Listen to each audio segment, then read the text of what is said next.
5ই August Bangladesh যে শিক্ষার্থীরা যে বিজয় এনেছে, সেই বিজয়ের পর দেখা গেছে যে ধর্মীয় প্রতিষ্ঠান, বিশেষ করে মুসলমানদের মসজিদ এবং হিন্দুদের মন্দির, গির্জা সব বিভিন্ন আশ্রমে নিরাপত্তা জোরদার করা হয়েছে এবং অনেক জায়গায় দেখা যায় যে কিছু দুষ্কৃতিকারীরা এই মন্দির গির্জায় হামলা চালাচ্ছে এবং এই মন্দির গির্জা সহ বিভিন্ন ধর্মীয় যে হিন্দু ধর্মদের বিভিন্ন যে তাদের আশ্রম রয়েছে সেগুলো নিরাপত্তা দিতে মাঠে নেমেছে বিএমপি শ্রী শ্রী নিনবার্গ আশ্রম। এটি হচ্ছে সিলেটের মিডরাঙ্গাল পয়েন্টে এবং এখানে এসেছেন বিএমপির নেতৃবৃন্দ। আমরা সরাসরি সেখানে যাচ্ছি এবং আমরা আপনাদেরকে বলেছিলাম যে সিলেটের সর্বশেষ চিত্র আপনারা দেখতে পারবেন আধুনিক টিভিতে, সেজন্য আপনারা আধুনিক টিভির সাথেই থাকবেন।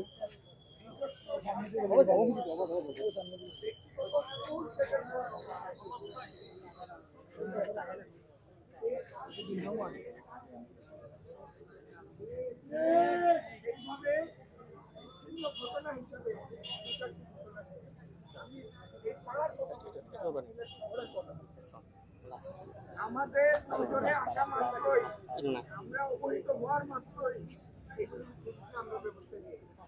আপনাদের কাছে অনুরোধ, সিলেট শহরের কোন জায়গায় আপনারা যদি খবর পান কোন ব্যক্তি, সে রাজনৈতিক পরিচয় হোক অথবা যে কোনো পরিচয় হোক, কোন ব্যক্তির কোন সম্পত্তির ক্ষতি করার চেষ্টা করছে অথবা কারো কাছ থেকে টাকা নেয়ার, চাঁদা নেয়ার চেষ্টা করছে, দয়া করে আমাদের শুধু খবর দেবেন, তার ব্যবস্থা ইনশাল্লাহ আইনানুগ ভাবে আমরাই করব।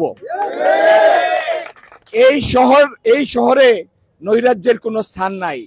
আর এই যে স্বৈরাচারের বিদায় হয়েছে এমনি এমনি হয় নাই, চুটকি বাজিয়ে হয় নাই। এই স্বৈরাচারের বিদায়ের জন্য শত সহস্র লোকের প্রাণ গিয়েছে, হাজার হাজার মানুষ গুলিবিদ্ধ হয়েছে, অনেকের দৃষ্টিশক্তি চলে গিয়েছে।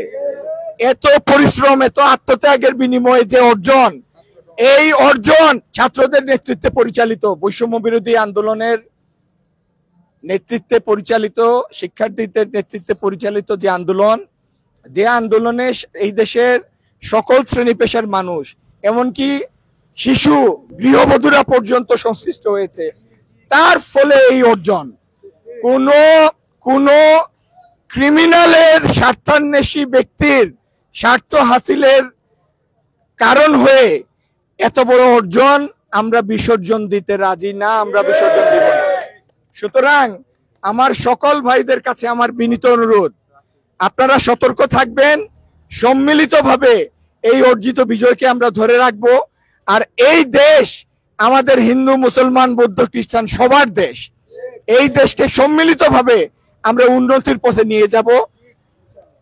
যে দেশে বুক ফুলিয়ে আমরা হাঁটবো, আমাদের মনের ভাব প্রকাশ করব এবং আমাদের মনের ভাব প্রকাশ করার জন্য কোনো ডিজিটাল আইনের ভয়ে আমরা ভীত হব না।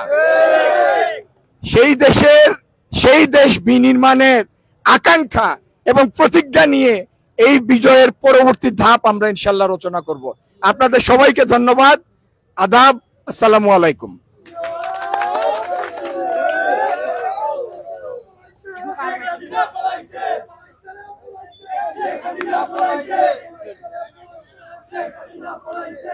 আমরা দেখছিলাম বিএনপির চেয়ারপারসনের উপদেষ্টা খন্দকার আব্দুল মুক্তাদির এর সাথে সিলেট মহানগরীর 2 নং ওয়ার্ড এলাকাবাসীর মত বিনিময় সভা, এবং এটি আয়োজন করেছে 2 নং ওয়ার্ড বিএনপি। এবং আমরা দেখেছি যে এই 5ই আগস্ট দেশে যে বিজয়ের পর যে নতুন করে কিছু ঘটনা ঘটেছে, বিভিন্ন জায়গায় ভাঙচুর, লুটপাট, মসজিদ, মন্দির, গির্জায়, এবং সেজন্য তারা আসলে এই মন্দির সহ বিভিন্ন যে উপাসনাগুলো রয়েছে, গির্জা রয়েছে, বিভিন্ন ধর্মের, এই বাংলাদেশে কিন্তু সকল ধর্ম, বর্ণ, গোত্র, জাতি নির্বিশেষে বসবাস করে আসছেন দীর্ঘদিন থেকে সম্প্রীতির এই বাংলাদেশ, এবং সেখানে যেন সকলের নিরাপত্তা থাকে, সেজন্য আসলে তাদের আজকের এই আয়োজন।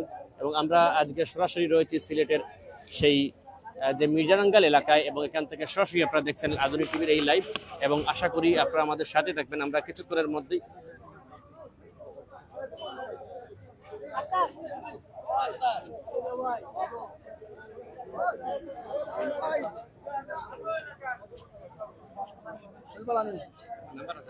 নাম্বার আছে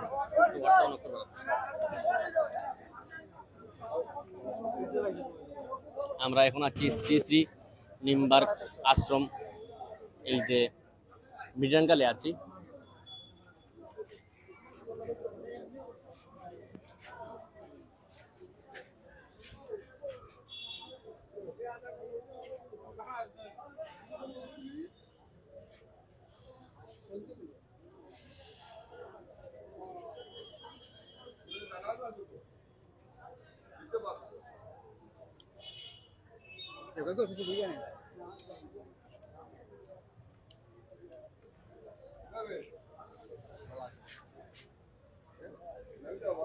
যারা আমাদের সাথে আছেন, আপনারা দেখছেন সরাসরি এই লাইভ, আধুনিক টিভির এই লাইভ। এই মুহূর্তে আমরা আছি সিলেটের মৃগাঙ্গাল শ্রী শ্রী নিমবার্গ আশ্রমে আছি এবং এখান থেকে সরাসরি দেখছেন আমাদের এই লাইভ, এবং আমরা সিলেটের সর্বশেষ বিষয়গুলো তুলে ধরার চেষ্টা করছি। আশা করি আপনারা যে কোনো বিষয় দেখতে চোখ রাখুন আধুনিক টিভিতে। এবং যে লাইভটি দেখেছিলাম তা হচ্ছে বিএনপির চেয়ারপারসনের উপদেষ্টা খন্দকার আব্দুল মুক্তাদির এর সাথে ২ নং ওয়ার্ড এলাকাবাসীর মত বিনিময় সভা, এবং এটি আয়োজন করেছে ২ নং ওয়ার্ড বিএনপি। দর্শক, বিদায় নিচ্ছি। সুস্থ থাকুন, ভালো থাকুন, এবং যে কোনো প্রয়োজনে আধুনিক টিভির হোয়াটসঅ্যাপ নাম্বার দেওয়া আছে, যোগাযোগ করবেন। সর্বশেষ সংবাদ দেখতে চোখ রাখুন আধুনিক টিভিতে। আসসালামু আলাইকুম।